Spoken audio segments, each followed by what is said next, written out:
Hey everyone, this is Shani Danani and I welcome you all to Magnet Brains Hindi, एक ऐसा channel जहां आपको मिलती है स्कूल एजुकेशन बिल्कुल फ्री ऑफ कॉस्ट। साथ ही साथ in addition to the school education आप जो हैं बाकी के एक्स्ट्रा कोर्सेज जैसे कि स्पोकन इंग्लिश कोर्स ताकि आप अपनी इंग्लिश की फ्लुएंसी लेवल बढ़ा सके।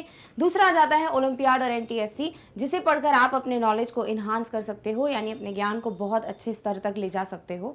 साथ ही साथ अगर आप बाकी के कॉम्पिटिटिव एग्जाम्स जिनकी प्रिपरेशन आप 11th स्टैंडर्ड से स्टार्ट कर देते हैं, वो सब that is IIT JEE NEET, you have other exams जो कि आप आफ्टर ग्रेजुएशन करते हैं, then you have SSC banks etcetera etcetera, सारी चीज़ें आपको मैग्नेट ब्रेन्स में मिल जाती हैं। सब कुछ बिल्कुल फ्री ऑफ कॉस्ट है, आपको बस जाके वीडियोस को देखना है सो दैट आप अपनी तैयारी बहुत ही बेहतरीन तरीके से अपने घर पे बैठ के कर सको। अब ऐसा होता है ना कि इतनी सारी चीज़ें हैं तो आप कहाँ टाइप करोगे, कितना ढूंढोगे, स्क्रॉल एंड एवरीथिंग, तो ये बहुत ज़्यादा hectic and time taking schedule हो सकता है, टाइम टेकिंग प्रोसेस हो सकता है। बट अगर आप चाहते हो कि आपकी सुविधा के लिए ये सब कुछ एक प्रॉपर ऑर्डर में अरेंज कर आपको प्रोवाइड कर दिया जाए तो आपको टेंशन लेने की बिल्कुल ज़रूरत नहीं है, बिकॉज मैग्नेट ब्रेन्स की वेबसाइट पे सारी चीज़ें इतनी प्रॉपरली अरेंज्ड आपको मिलती हैं कि आप सीधे जाते हो, क्लिक करते हो और आपको वीडियो मिल जाता है। तो वेबसाइट पे कैसे जाते हैं, कैसे वीडियोस को एक्सेस करते हैं, कैसे डिफरेंट कोर्सेज को एक्सप्लोर करते हैं, सब बताऊंगी इन डिटेल इस वीडियो के एंड में। बट अभी फिलहाल बात कर सकते हैं आज के टॉपिक के बारे में। तो भाई आप ऑलरेडी जानते हो कि हम चैप्टर 7 ग्लिम्पसेस ऑफ इंडिया तक पहुंच चुके हैं और हम इसकी जितनी भी स्टोरीज हैं उनको डिस्कस कर रहे हैं, राइट। तो ग्लिम्पसेस ऑफ इंडिया में आपको 3 स्टोरीज दी हुई हैं। सबसे पहली है अ बेकर फ्रॉम गोवा, दूसरी है कुर्ग और तीसरी है अ टी फ्रॉम आसाम, राइट। तो ये जो पर्टिकुलर स्टोरीज हैं इन्हें हमें इंडिविजुअली इनका डिटेल एक्सप्लेनेशन, इनकी इंडिविजुअल समरी, इनके individual obviously NCERT questions discuss करने पड़ेंगे। तो हम डिटेल एक्सप्लेनेशन ऑलरेडी देख चुके हैं अ बेकर फ्रॉम गोवा का। साथ ही साथ अगर आपको इस पूरी स्टोरी का लिखे हुए तरीके से मैसेज वगैरह सब कुछ चाहिए या मेन पॉइंटर्स चाहिए चैप्टर के, तो आपको कंप्लीट चैप्टर रिविजन भी मिल जाता है चैनल पे। तो आप जो भी देखना चाहें डेफिनेटली प्रिपेयर कीजिए अपने आप को। मेरा सजेशन होगा कि क्योंकि अभी एग्जाम्स बहुत दूर है, नया सेशन है, तो आप ना इस चैप्टर को पहले प्रिपेयर कीजिए डिटेल एक्सप्लेनेशन से, फिर आप समरी, फिर एनसीईआरटी, देन उसके बाद मूव ऑन कीजिए कंप्लीट चैप्टर रिवीजन पे। जब एग्जाम का थोड़ा आई गेस 2-3 महीने पहले का टाइम होता है ना, तब से आपको कंप्लीट चैप्टर रिवीजन फॉलो करना स्टार्ट कर देना चाहिए। ये एक प्रॉपर सीक्वेंस होना चाहिए, राइट। तो डिटेल एक्सप्लेनेशन कर चुके हैं डिस्कस, अब बारी आती है इसको थोड़ा शॉर्ट में रिवाइज करने की, यानी इस कहानी को समराइज करने की। तो फटाफट से देख लेते हैं इस चैप्टर में आपको क्या क्या मेन बातें पता चली हैं। क्या है बेकर, कौन है पैडर, क्या है ब्रेड, कौन कौन सी डिफरेंट काइंड्स ऑफ ब्रेड्स हैं, वाई बेकर और बेकर्स फर्नेस और ब्रेड इज इंपॉर्टेंट, सब चीजों के बारे में अपन अभी समराइज कर लेते हैं and then in the next video you will get the question answers. Clear? Okay, चलिए। तो सबसे पहले ऑब्वियसली बेसिक सा एक इंट्रोडक्शन पढ़ेंगे समरी में भी। Every time whenever you are kind of understanding something, यानी आप जब भी कुछ सीख रहे हो, समझ रहे हो, ऑलवेज मेक श्योर कि आप थोड़ा बहुत इंट्रोडक्शन प्रिपेयर करके जाओ। जैसे कई बार मैंने देखा है जब लॉन्ग आंसर्स आते हैं ना, तो आजकल लॉन्ग आंसर्स इतने डायरेक्ट नहीं आते हैं कि बताओ कौन सी ब्रेड है, बताओ क्या इंपॉर्टेंस है, इतना डायरेक्ट नहीं आता। आपको ना कुछ लिख के दे देते हैं, जैसे कि आपको लिख के दे देंगे baking was indeed a profitable profession, जो हमने अराउंड आई गेस लास्ट के 2-3 पैराग्राफ्स में एक लाइन में पढ़ा हुआ है। लास्ट लाइन में I guess, yes, last paragraph की जो लाइन है, हमने लास्ट पैराग्राफ में एक पर्टिकुलर 3rd-4th लाइन में पढ़ा हुआ है कि बेकर का उस टाइम जो बेकिंग प्रोफेशन होता था दैट वाज इंडीड प्रॉफिटेबल। तो आपको कह सकते हैं एक्सप्लेन दिस या elaborate this. What is elaborate, इसको और अच्छे से डिटेल में आप एक्सप्लेन करो। लाइक इस लाइन को अब आप अच्छे से 7-8 लाइन्स में लिख के बताओ एक्सप्लेन करते हुए। तो फिर वहां पर ना सीधे जाके कूद जाना पहली ही लाइन से आंसर में, वो बहुत ही गलत टेक्निक होती है। हमेशा कुछ ना कुछ स्टार्टिंग का प्रिपेयर किया करो। और इसीलिए मैं कभी समरी पढ़ाऊं, मैं कभी चैप्टर पढ़ाऊं, हमेशा हम इंट्रोडक्शन जरूर देखते हैं सो दैट आपको आदत पड़ जाए इंट्रोडक्शन की। ठीक है, मैं ये नहीं बोल रही हूँ ये आपको आंसर में लिखना है जाके, आपको उस क्वेश्चन के हिसाब से अपना इंट्रोडक्शन फ्रेम करना सीखना पड़ेगा ताकि आप उस तरीके से आंसर प्रेजेंट कर पाओ। क्लियर? ओके, चलिए इंट्रोडक्शन बिगिन करते हैं। A baker from Goa is written by Lucio Rodrigues. Lucio Rodrigues इसके लेखक हैं, ऑथर हैं, राइटर हैं, जिसकी बात हम ऑलरेडी कर चुके हैं। In the story the author has talked about Goa which was once ruled by Portuguese. तो ये जो पर्टिकुलर स्टोरी है ये गोवा की तो बात करती है, but as in like not proper कि गोवा क्या है, गोवा वाले बीच पे एवरीथिंग, ये सब बातें नहीं होती।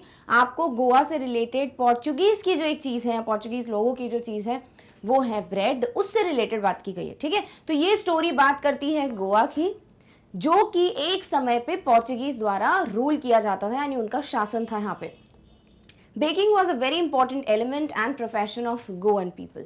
गोवा में जो रहते हैं उनको गोवन कहा जाता है। जैसे आगे जाके पढ़ेंगे कुर्ग के बारे में, तो कुर्ग के लोगों को कुर्गी कहा जाएगा, राइट। वैसे ही जो गोवा के लोग हैं दे आर गोवंस, और उनकी लाइफ का एक बहुत ही इंपॉर्टेंट एलिमेंट, बहुत ही इंपॉर्टेंट लाइक रोजमर्रा की लाइफ का एक बहुत इंपॉर्टेंट पार्ट, साथ ही साथ वहाँ के प्रोफेशन का भी एक बहुत बड़ा इंपॉर्टेंट रोल प्ले करने वाली चीज़ थी बेकिंग। यानी कि it was a very important element of people's life, यानी कि जो भी वहाँ के लोग रहते थे उनकी लाइफ का। साथ ही साथ जो लोग like as in profession pursue कर रहे थे बेकिंग को, उनके लिए डेफिनेटली ये बहुत बहुत इंपॉर्टेंट था, because that was only the bread earner of their family. यानी कि उनके घर का जो भी कहते हैं ना कि क्या बोलूँ, जो बेसिकली इनकम सोर्स है, यस वो क्या था, baking. The story talks about the bakers and the importance of bread in Goa. तो ये पूरी कहानी बेकर यानी पैडर के बारे में, साथ ही साथ ब्रेड के इंपॉर्टेंस के बारे में बात करती है, और वही हम इन डिटेल वापस से समराइज करने वाले हैं, बट इसको फटाफट से हिंदी में देख लेते हैं। Clear? Okay. A baker from Goa Lucio Rodrigues द्वारा लिखी गई है। कहानी में लेखक ने गोवा के बारे में बात की है जिस पर कभी पुर्तगालियों का शासन था। बेकिंग गोवा के लोगों का एक बहुत ही महत्वपूर्ण तत्व और व्यवसाय था। कहानी गोवा में बेकर्स और ब्रेड के महत्व के बारे में बात करती है। ऑल्सो ये तो बेसिकली जो दिया है वो तो आप पढ़ ही रहे हो। अगर आप डेफिनेटली इंटरेस्टेड हो या फिर आपको बहुत अच्छा लगता है कुछ हिस्ट्री के बारे में पढ़ना या जनरल नॉलेज गेन करना, तो बैठ के गोवा के बारे में पढ़ना कि कब उनको इंडिपेंडेंस मिला, कैसे हुआ था सब। जैसे हम अपने प्रॉपर पूरी इंडिया की इंडिपेंडेंस के बारे में पढ़ते हैं, सारी मूवमेंट्स के बारे में, द डेट, द ईयर जब हमको इंडिपेंडेंस मिला, उसी तरीके से आप गोवा के बारे में भी पढ़िएगा कि उनको इंडिपेंडेंस कब मिला था, कैसे रूल हुआ, एक्सेट्रा एक्सेट्रा। तो आपके लिए थोड़ी कहानी ना और इंटरेस्टिंग सी हो जाएगी, आप कनेक्ट कर पाओगे। तो अगर इंटरेस्टेड हो तो डेफिनेटली गोवा के बारे में सर्च करना related with their independence and Portuguese rule. Clear? Okay. In the old Portuguese days, Goans ate loaves of bread. The bread eaters are not found now, but the makers are still there in Goa. तो जब Portuguese लोगों का rule था तो they just brought in, यानी कि वो लेकर आए ब्रेड का एक ट्रेंड, ब्रेड का चलन, कहाँ, गोवा में। क्योंकि पोर्चुगीज लोग जो हैं वो ब्रेड बहुत ज़्यादा खाते थे, तो यहाँ पर भी ब्रेड का बनना, ब्रेड का खाना बहुत ही नॉर्मल हो गया गोवा के लोगों के लिए। एंड डेफिनेटली ऑथर के जो एल्डर्स हैं जिनके बारे में आपको फर्स्ट लाइन में दिया हुआ है, वो भी अक्सर रेमिनिसिंग नॉस्टैल्जिकली वर्ड दिया हुआ है, यानी कि कई बार पास्ट के बारे में सोचते रहते हैं। वो भी बहुत खुश होकर फॉन्डली सोचते हैं पास्ट के बारे में कि क्या वो दिन हुआ करते थे जब पोर्चुगीज लोगों का रूल था। दैट टाइम ब्रेड बहुत इंपॉर्टेंट थी, तो वो ब्रेड, वो सारी चीज़ें बहुत मिस करते हैं। कौन? जो नरेटर हैं या जो ऑथर हैं उनके एल्डर्स। ठीक है, तो वही चीज़ है कि उस समय पे जो है ब्रेड वगैरह बहुत कंज्यूम की जाती थी। इवन जो ब्रेड ईटर्स हैं वो नहीं रहे, क्योंकि जो पोर्चुगीज लोग हैं वो तो चले गए, इंडिपेंडेंस मिल गया गोवा को, बट अभी भी जो मेकर्स हैं ब्रेड के वो एग्जिस्ट करते हैं। यानी कि ब्रेड अभी भी बनाई जाती है। देयर आर मिक्सर्स जो पूरा जो फ्लावर है या जो आटा है वो मिक्स करेंगे, इंग्रेडिएंट्स मिक्स करेंगे। देन देयर आर मोल्डर्स जो इस पर्टिकुलर डो को मोल्ड करेंगे, यानी कि प्रॉपरली किसी ब्रेड के तरीके से उसको शेप देंगे। और थर्ड थिंग हो जाती है बेकिंग, यानी जो फर्नेस भट्टी में उसको सेकेंगे ताकि कि क्या होगा भाई, ब्रेड प्रॉपरली बनकर आएगी। The baker had a bamboo staff of a special make which was used to make the thud and jingle sound to let people know that the baker has come.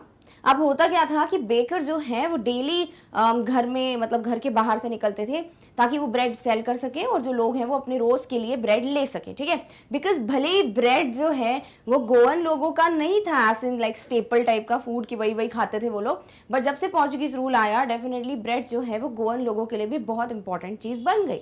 और इसीलिए bakers जो है इनका बहुत important role था, because हर एक चीज़ में bread का होना कंपल्सरी था। ठीक है, तो बेकर्स जो हैं वो रोज सुबह आते और उनके पास एक स्पेशल तरीके की बैम्बू स्टफ यानी कि बैम्बू की लकड़ी होती। ठीक है, और ये स्पेशल इसीलिए है क्योंकि आमतौर पर अगर आप एक बैम्बू की जो भी लाठी वाठी कहीं से उठा के लाओगे और आप उसको बैंग करोगे जमीन पे, यानी कि आप पटकोगे उसको, तो आपको सिर्फ ठक ठक यानी कि थर्ड वाला साउंड आएगा, आपको झंझंग टाइप का, झिंगल टाइप का साउंड नहीं आएगा, राइट। बट ये कुछ स्पेशली तरीके से, मतलब स्पेशल तरीके से बनाया करते थे इस बैम्बू स्टाफ को, एंड एज अ रिजल्ट वो थर्ड यानी बहुत ही कठोर सी ध्वनि, साथ ही साथ जिंगल यानी कि एक तरीके से जो झनकार होती है, झंग झंग साउंड बोला आपके चैप्टर में, उस तरीके का साउंड सुनाई देता है उस बैम्बू स्टाफ से। एंड दैट वाज समथिंग जो एक तरीके से अनाउंस कर रहा होता था कि भाई बेकर आ गया, ब्रेड ले लो, इसीलिए हेराल्डिंग वर्ड आपके चैप्टर में यूज किया।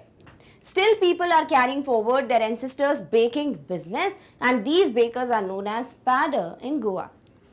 तो ऐसा है कि भाई जो बेकिंग का प्रोफेशन है वो जनरेशन आफ्टर जनरेशन भी चल रहा है कई फैमिलीज में, यानी कि अनफॉर्चुनेटली भले ही फादर ना हो इस दुनिया में, फिर भी उनके जो बेटे हैं वो इस प्रोफेशन को आगे बढ़ा रहे हैं। तो ये एक ऐसी चीज़ है विच इज़ नॉट लाइक छोटा मोटा बिजनेस, नहीं ऐसा होता ना खानदानी बिजनेस, तो ऐसे टाइप का बिजनेस चलता है गोवा में which is baking.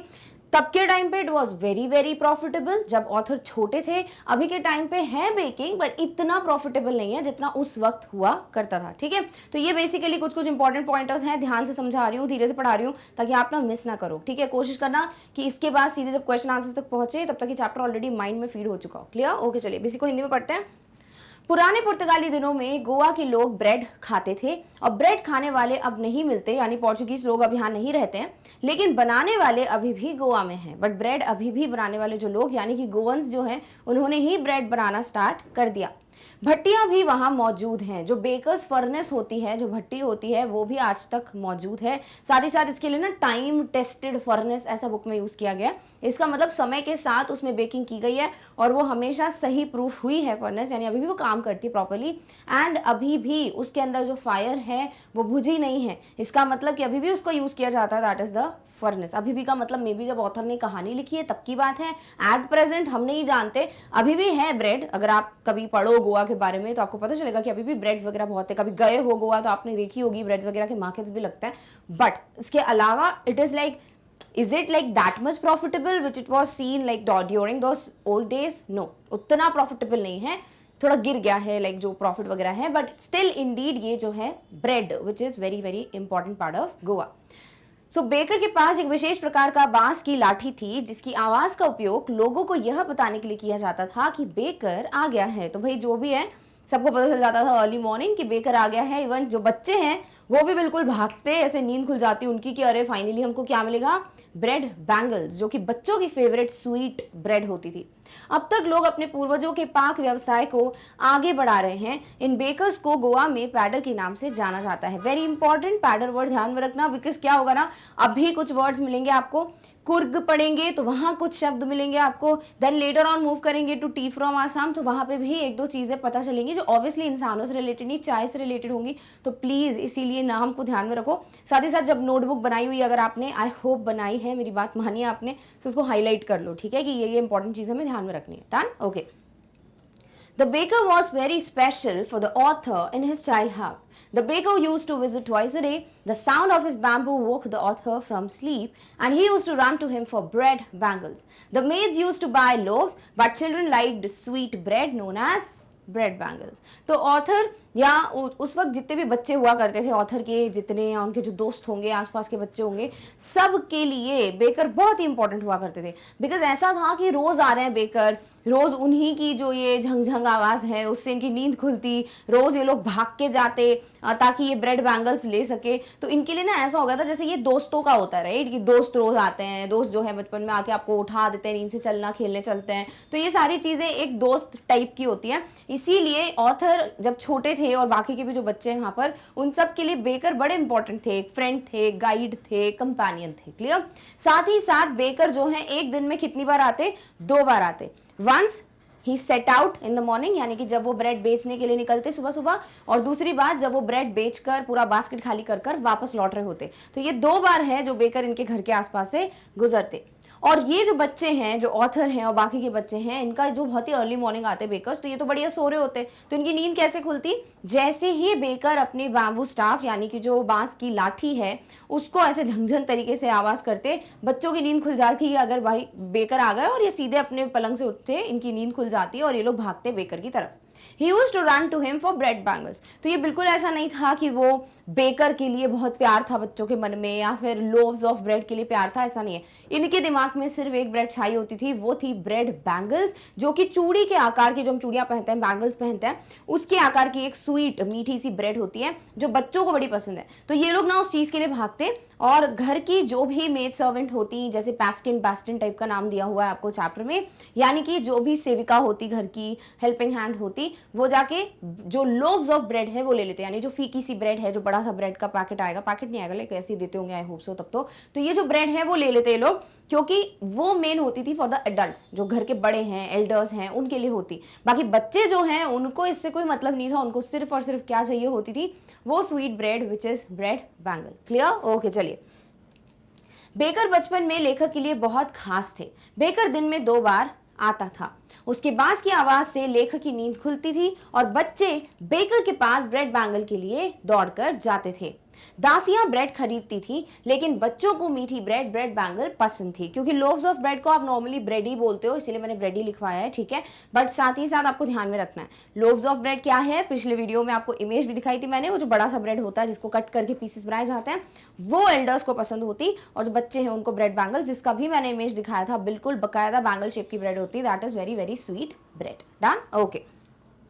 The bread was very important for all occasions. अब आते हैं हम एक वेरी इंपॉर्टेंट क्वेश्चन पे, जहां अगर आपसे कभी ये पूछा जाता है कि वाई वॉज बेकर इंपॉर्टेंट, या proof bakers importance in Goa, proof bakers furnace importance in Goa, और क्या what are the different uses या importance of bread in different occasions. तो आपको कोई भी क्वेश्चन आए जहां आपको बेकर, जहां बेकर के फर्नेस, ब्रेड, इन सब की यूसेजेस, इंपॉर्टेंस वगैरह पूछी जाए, तो आप क्या बताओगे? ये पर्टिकुलर पैराग्राफ जो छोटे से मैंने लिखा है इसे एक्सप्लेन करने वाले हो, ठीक है। So the bread was very important for all occasions. Bread हर चीज में इंपॉर्टेंट थी।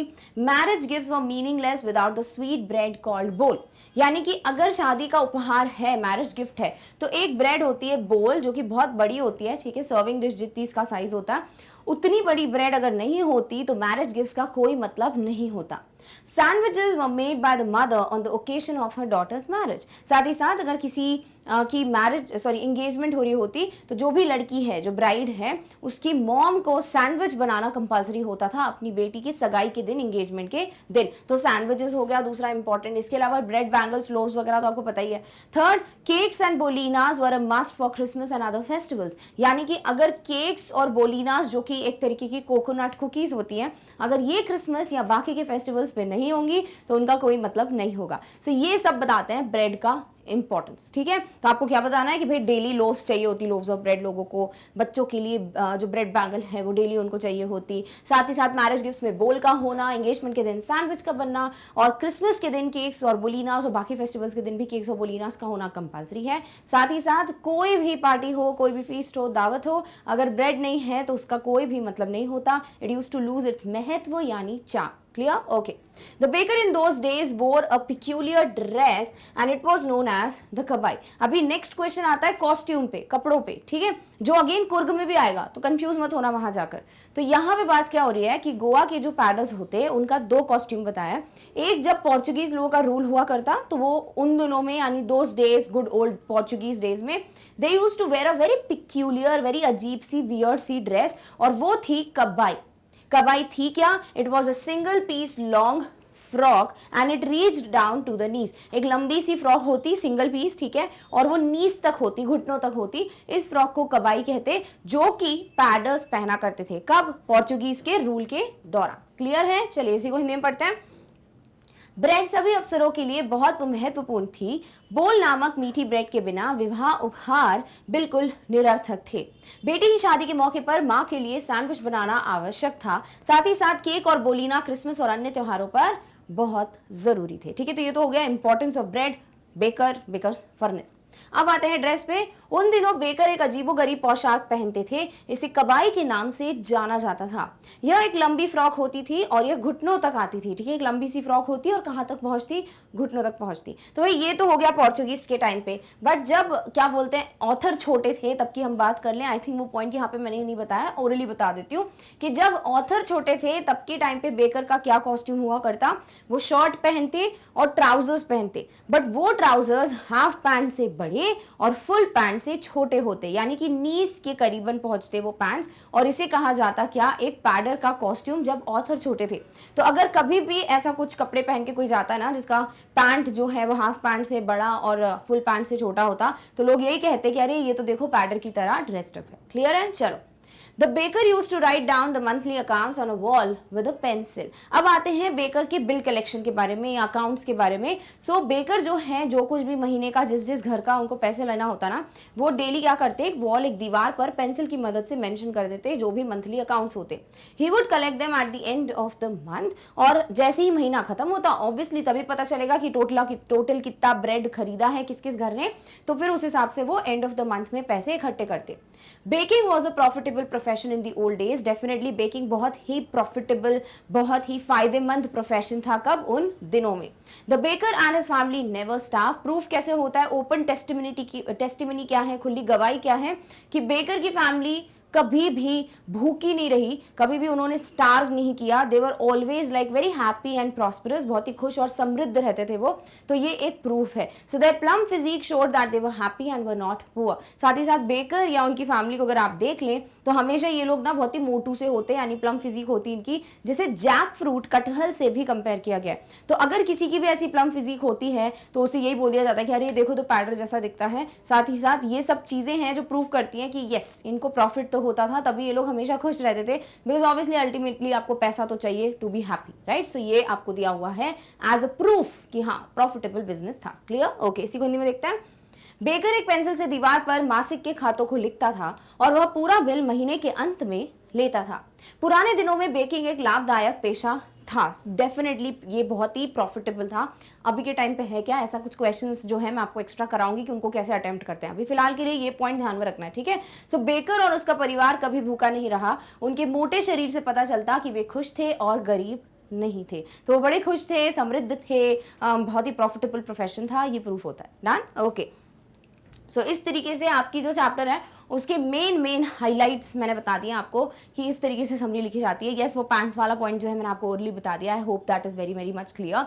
और इस तरीके से आपको सारी चीजें ध्यान में रखनी। एक तो वो क्या है, पोर्चुगीज डेज क्यों बोला, देन उसके बाद बेकर कब आते थे, कितनी बार आते थे, क्या है वो बैम्बू स्टाफ की कहानी, बच्चों को कौन सी ब्रेड पसंद आती है, एल्डर्स को क्या पसंद आता, देन ब्रेड का इंपॉर्टेंस, सारे जो भी ओकेशंस हैं उस पर बेकर फर्नेस का इंपॉर्टेंस भी इसी तरीके से बता सकते हो। साथ ही साथ प्रॉफिटेबल प्रोफेशन था कि नहीं, कपड़े क्या पहना करते थे, दोनों कपड़े आपको पता होना चाहिए। साथ ही साथ कैसे प्रूफ करोगे कि ये एक प्रॉफिटेबल प्रोफेशन था। यही सारी चीजें हैं जो आपको इस चैप्टर से पता होनी चाहिए। सो आई होप ये सब कुछ क्लियर हो गया। डन? ओके, चलिए। सो चैप्टर की समरी हो गई है खत्म, बट अब बात करेंगे हम वेबसाइट के बारे में। तो अगर आपको यही, जैसे आपने वीडियो देखा वैसे ही अगर आपको बाकी के कोर्सेज एक्सप्लोर करने हैं, बाकी की वीडियोस को एक्सेस करना है, वो भी बहुत आसानी से, तो आप मैग्नेट ब्रेन्स की वेबसाइट जरूर विजिट कीजिए। उसके लिए आपको बस गूगल पे जाके लिखना है magnetbrains.com। जैसे ही वेबसाइट ओपन करोगे ये पेज आपके सामने उपस्थित हो जाएगा और इस पेज पे आप जो है सारे कोर्सेज अपनी आंखों के सामने देख सकते हो जो जो आप एक्सप्लोर कर सकते हैं। जैसे कि इंग्लिश मीडियम, हिंदी मीडियम पे क्लिक करते हैं अगर आप, तो आप जो है इंग्लिश मीडियम की जो भी क्लासेस हैं उन सबका करिकुलम की वीडियोस, हिंदी मीडियम की भी जो भी क्लासेस हैं उनके सारे करिकुलम की वीडियोस देख सकते हो। स्पोकन इंग्लिश पे क्लिक करते हो तो आपको इंग्लिश सुधारने के लिए, इंग्लिश को बेहतर करने के लिए, कॉन्फिडेंस गेन करने के लिए, इंग्लिश बोलते वक्त, लिखते वक्त अपनी पर्सनालिटी को प्रेजेंट करने के लिए बहुत हेल्पफुल पॉइंट्स मिलेंगे। तो या स्पोकन इंग्लिश पे क्लिक कर सकते हो। एनटीएससी ओलंपियाड पे क्लिक करोगे तो आपको कई जनरल टॉपिक्स मिलेंगे जिनको पढ़कर आप डेफिनेटली अपना जो नॉलेज है वो बढ़ा सकते हो। सो यहाँ अगर इंटरेस्टेड हो, कभी लगता है कि दिन में अगर हम 15-20 मिनट भी दे सकते हैं कुछ नया पढ़ने के लिए, तो ये सब एक्सप्लोर कर सकते हो। साथ ही साथ IIT, JEE, NEET, UPSC, JAC, कैब, एसएससी, बैंक, जिनके लिए आप इतना परेशान होते हैं प्रिपेयर करने के लिए, बिकॉज अल्टीमेटली आप ये कॉम्पिटिटिव एग्जाम क्रैक करना चाहते हो, ये आपका ड्रीम होगा, राइट। तो अगर आप चाहते हो कि आपकी मदद हो, again free of cost, definitely कुछ भी आपको पे करने की जरूरत नहीं है। आपको बस अपने घर पे बैठ के ध्यान से, अच्छे से, बहुत ही कंसिस्टेंटली प्रेपरेशन करनी पड़ेगी। तो बस एक बार जाके क्लिक कर देना और आपको उससे रिलेटेड वीडियोस भी मिल जाएंगे। तो भाई ये तो हो गया कि कौन कौन से कोर्सेज हैं। अब एक कोर्स देख लेते हैं जिसकी मदद से आपको पता चल जाएगा कि बाकी कोर्सेज कैसे एक्सेस करने हैं। So what you have to do is just click on the one जो भी पढ़ना है। जैसे आपको इंग्लिश मीडियम पढ़ना है, क्लिक कर दो। जैसे क्लिक करोगे सारी क्लासेस आपके सामने आ जाएंगी। उस क्लास को सिलेक्ट करो जिसके सब्जेक्ट्स देखना चाहते हो। सपोज आपको क्लास 10th के सब्जेक्ट्स देखना है, आप जैसे ही क्लिक करोगे आपके सामने 10th के सारे सब्जेक्ट्स आ जाएंगे। अब बस ढूंढ लो, जैसे इंग्लिश पढ़ना है, यहाँ पर नहीं है तो स्क्रॉल करो, स्क्रॉल करोगे आपको इंग्लिश मिल जाएगा। इंग्लिश पे क्लिक करोगे तो उससे रिलेटेड आपको चैप्टर्स की लिस्ट मिल जाएगी, यानी टाइप करने की जरूरत नहीं है, सीधे क्लिक करोगे आपको सारे यूनिट्स में अरेंज्ड मिलता है। इवन यूनिट भी खोलोगे ना तो आपको सारे टॉपिक्स मिल जाते हैं कि क्या है वो, कौन उस वीडियो में आपको क्या पढ़ने को मिलने वाला है। क्लिक कर देना किसी भी वीडियो पे, मतलब जो टॉपिक है उस पर, और आपको वीडियो मिल जाएगा। जैसे आपने क्लिक किया यूनिट 1 पे, उससे रिलेटेड वीडियो प्ले होना स्टार्ट हो जाएगा आपकी डिवाइस पर। तो इस तरीके से बहुत आसानी से आप जो भी रिस्पेक्टिव वीडियोज हैं वहां तक पहुंच सकते हो। आप हिंदी मीडियम पे भी आपको मिल जाते जाते हैं सारे टॉपिक्स। वही अगर आप इंग्लिश मीडियम की हेल्प से भी पढ़ना चाहते हो तो डेफिनेटली इट्स योर चॉइस। एक बार बस मैग्नेट ब्रेन्स वेबसाइट विजिट करो ताकि आपका समय आप बचा लें। क्लियर? ओके। सो इस तरीके से हम आ चुके हैं आज के डिस्कशन के अंत में। आई होप आपको समरी बहुत अच्छे से क्लियर हो गई है और अब आप रेडी हो सारे क्वेश्चन आंसर्स को सॉल्व करने के लिए जो इस चैप्टर से रिलेटेड आपको आपकी बुक में गिवन है। तो चलिए अब हम बहुत जल्द मिलेंगे अगले वीडियो में अगले टॉपिक के साथ। तब तक खुद का सबका ध्यान रखिए। Thank you so much for watching. Bye.